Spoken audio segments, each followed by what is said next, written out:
Okay, we're going to literally download now a VMware driver for flashmax, and basically we're just on the website now, and we're going to select ESX. That's it. And then literally from here we're going to select the version 5.5, and literally it lists out the documentation and the driver files. So this will allow us to download, and there it is downloading in the corner there.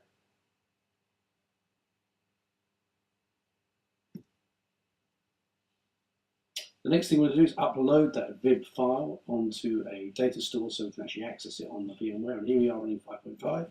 Here's a local data store that's been just using a local disk. So I'm going to browse to that. I'm going to upload that zip file. Here we go, upload file. Select the zip file of my desktop.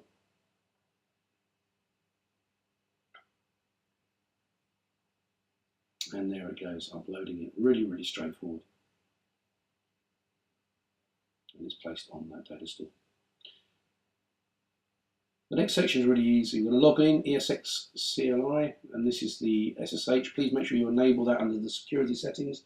By default it's off. You need to make sure that is enabled and started as a service. And basically once you've done that, you can log in as root or a user with privileges. You can then literally, what we're going to do is browse to a VMFS data store where that zip file has been uploaded. So on the right hand side you can see it says VMFS. So if I do cd VM to autocomplete, it's going to show me FS. So I'm going to do volumes, and then from volumes it's called data store 1. That data store 1 is the local disk where I've actually uploaded that zip file to. So there it is there.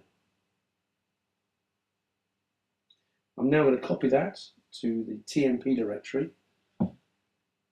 on the local ESX hypervisor server, change directory to temp, and as you can see here I can list it out, and there it is listed on temp. It's just a zip file. Next thing I always do is just check permissions. You don't have to do this, I'm just showing you can be done. So I've chmodded it to 7, which is the world, 777, and literally that gives me full permissions.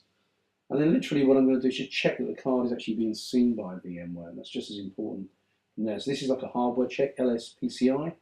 It's listing me all the PCI devices on here at the moment, and what we're looking for is a Virident controller. There it is.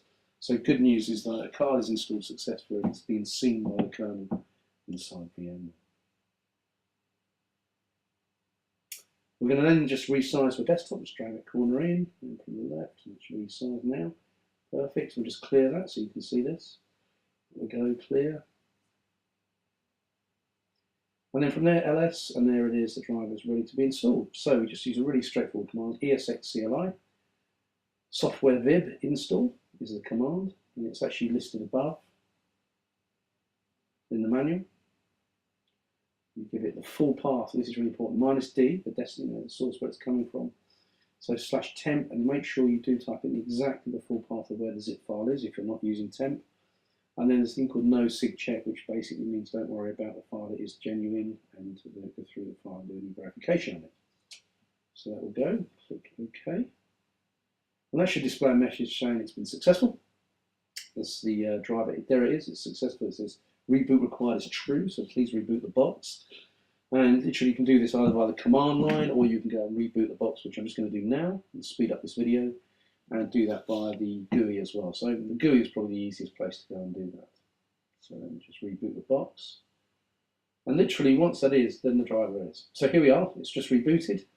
And we're going to log into the vSphere client. This is usually just a really simple demonstration. You can do this through all of the traditional VMware tools that are available to you for doing administration. So vCenter is fully supported as well doing this. Right, so here we go, it's picked it out, it's found the Virident card. We've now selected LUN, we're formatting it up using VMFS, and we're going to give it a name. Just to keep it really simple, just put Virident or something that you can associate the card to. And literally here it goes, it's listed as an SSD, it's showing you it's in performance mode. And that's now ready to be used inside VMware. You can browse the data store just to check it's there. And as you can see, it's ready to go. So thank you very much, enjoy this video.